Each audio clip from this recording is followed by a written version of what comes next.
Imagine finding a card that nobody has ever seen before. One person did. Hey, it's Mike. Thanks for tuning back in. Yesterday was Friday. Took my first sick day in almost 2 years. Just had a wicked migraine that crushed me. But I'm back. I feel better. I slept a ton. I had no idea. I hadn't had a migraine in 15 or 20 years. Had no idea how exhausting it can be. Today, I'm going to bring you a new Attic Find Friday.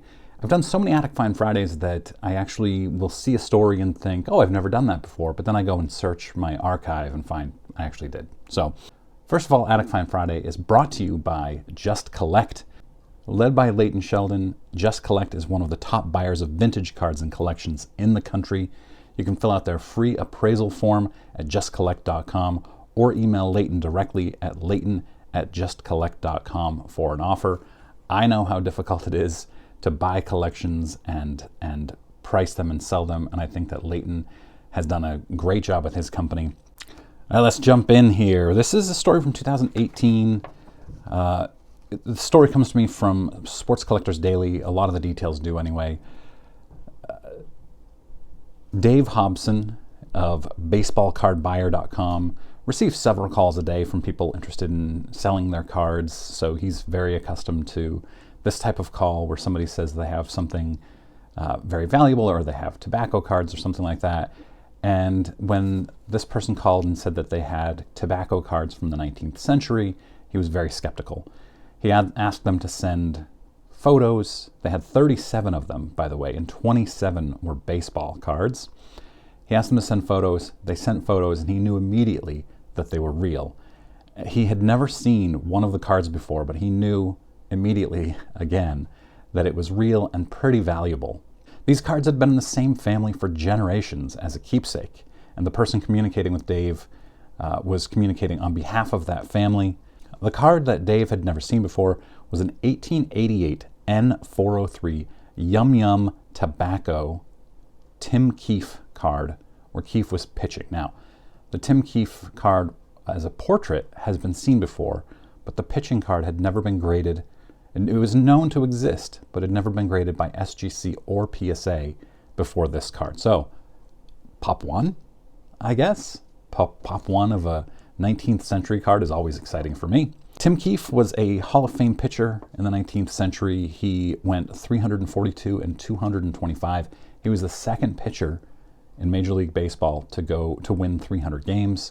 Pretty cool. He led the league in wins 2 times, ERA 3 times, strikeout twice, WHIP 4 times. If you're not familiar with WHIP, it's walks plus hits divided by innings pitched.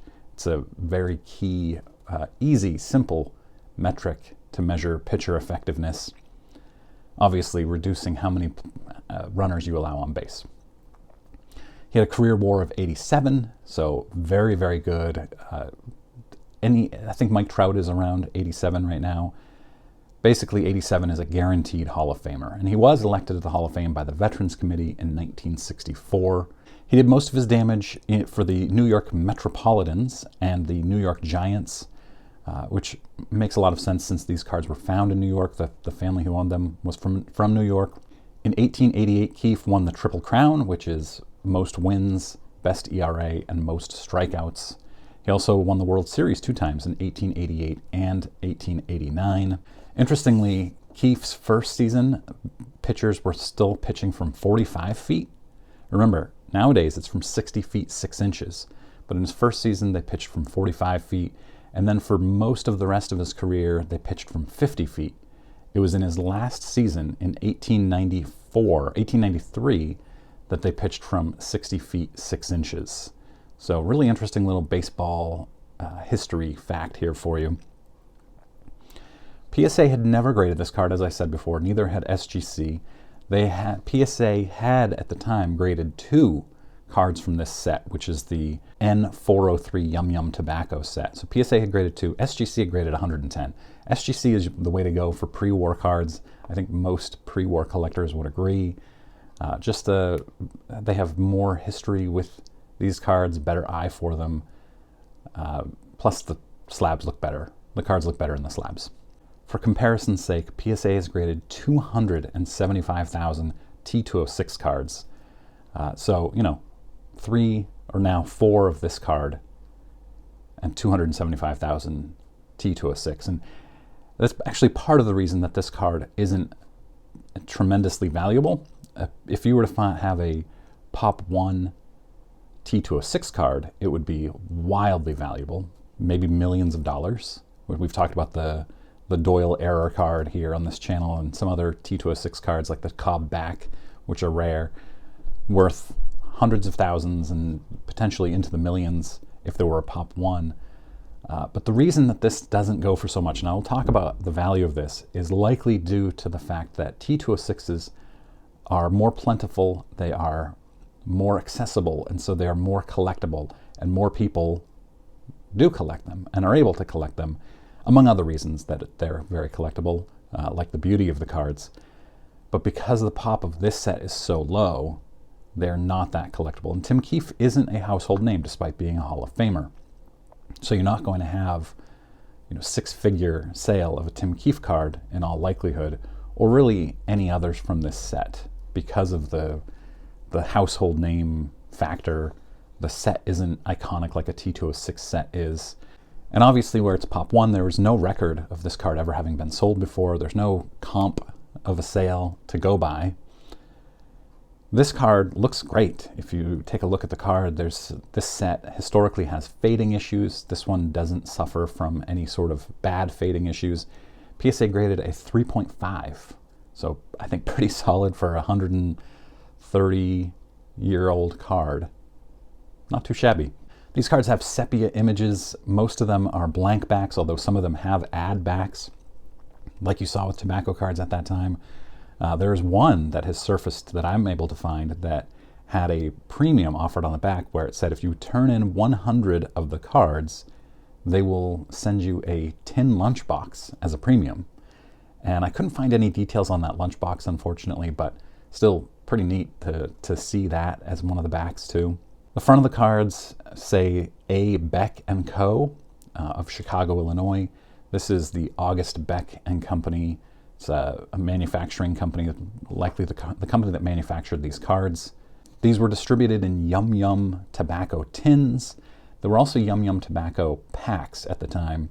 It's known that these cards were distributed in the tins because the tins say that 2 cards were contained in the tins.